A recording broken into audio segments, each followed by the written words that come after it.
তুমি আমার সাথে আপনি করে কথা বলতা, তুমি না। সেকেন্ড অফ অল, আমার পার্সোনাল লাইফ ইন্টারফেয়ার করছো, আমি কখন আসবো না তুমি কথা বলছো এটা নিয়ে বিশ্রী ভাবে। Why in front of my friend? কি তোমার ফ্রেন্ডদের সামনে কেন ইনসাল্ট হইলা? আমি ইনসাল্ট হয়েছি কারণ ফোনটা স্পিকার ছিল। হোয়াট? সরি মানে কি বললা? মানে আমার ফোন আমি কথা বলছি সেটা স্পিকারে ছিল? শিট, তুমি তো আমাদের প্রাইভেসি নষ্ট করছো। মানে হাজবেন্ড ওয়াইফের কনভারসেশন কেউ স্পিকারে শোনায়? ছি ছি ছি ছি ছি, তুমি এটা কি করলা? তুমি তো ক্রাইম করছো। কেন করলা? শোনো, এই মাথার কিন্তু তার ছেড়ে গেছে। আমি কিন্তু যে কোনো সময় তোমাকে থাপ্পড় দিয়ে দিতে পারি।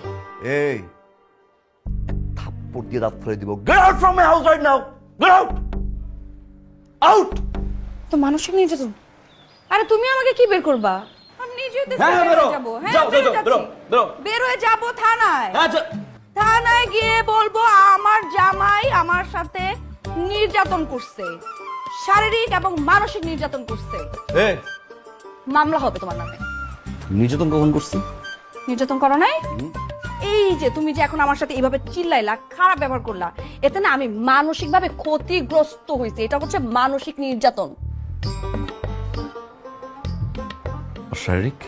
এই যে ফোন দিছি, ফোনের মধ্যে যেভাবে আমার সাথে চিল্লেছো, যে ব্যবহারটা করছে, এটা না আমার মাথায় লাগছে, মাথার মধ্যে হিট করছে, আমার মাথা বন বন বন বন করছে। এখন আমার মাথা প্রচন্ড পরিমাণের ব্যথা। এটা হচ্ছে শারীরিক নির্যাতন। এই দুটার উপর মামলা হবে। আমি এখন